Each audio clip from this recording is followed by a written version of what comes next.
భారతదేశ ప్రజల్ని బానిసత్వంలో నెట్టివేయబడిన పరిస్థితుల నుంచి ఆ బానిస సంఖ్యలను పెంచి భారతదేశ ప్రజలకు స్వేచ్ఛా వాయువులు అందించిన రోజుగా ఈ రోజును మేము అభివర్ణిస్తున్నాం. భారత రాజ్యాంగ పీఠికకు ప్రత్యక్షంగా బాబాసాహెబ్ అంబేద్కర్ రాజ్యాంగం యొక్క ఆత్మగా అభివర్ణించిండు. కాబట్టి భారత రాజ్యాంగ పీఠికలో ఉన్న స్వేచ్ఛ, సమానత్వం, సౌభ్రాతృత్వం నెరవేరాల్సిన అవసరం ఉన్నది.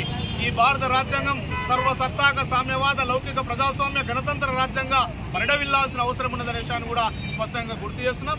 భారత రాజ్యాంగం సామాజిక, ఆర్థిక, రాజకీయ అసమానతను తొలగించడానికి, ప్రజాస్వామ్యం, పౌర హక్కులు పరిడవిల్లడానికి, ఈ దేశంలో ఉన్న కుల, మత, వర్ణ, ప్రాంత వివక్ష, అసమానతలను రూపుమాపడానికి అనేకపరమైన చట్టాలను భారత రాజ్యాంగంలో రచించబడి ఈ రాజ్యాంగం ముందు చూపుతో ఈ దేశం ఎట్లా ముందుకు నడవాలి, ఏ విధంగా ముందుకు వెళ్లాలనే అనేక అంశాలను క్రోడీకరించి ఈ దేశ మానవాళికి ఒక దిక్సూచిగా నిలిచిన మహాగ్రంథం భారత రాజ్యాంగం అనే విషయాన్ని స్పష్టంగా గుర్తు చేస్తున్నాం.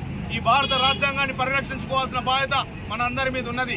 ఈ భారత రాజ్యాంగాన్ని మనం గౌరవించుకోవాల్సిన బాధ్యత మనందరి మీద ఉన్నది.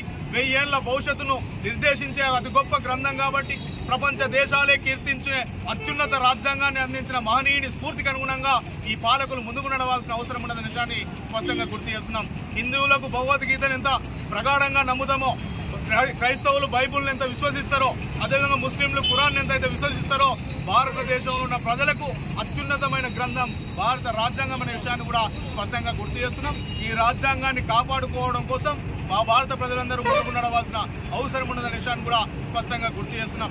భారత రాజ్యాంగం ఆమోదించబడి 75 ఏళ్లు గడుస్తున్నా ఇంకా భారత రాజ్యాంగం యొక్క ఫలాలు ప్రజలకు అందడం లేదు. భారత రాజ్యాంగం యొక్క సంక్షేమ ఫలాలు పేద ప్రజలకు అందకుండా పోతున్నాయనే విషయాన్ని కూడా స్పష్టంగా గుర్తు చేస్తున్నాం.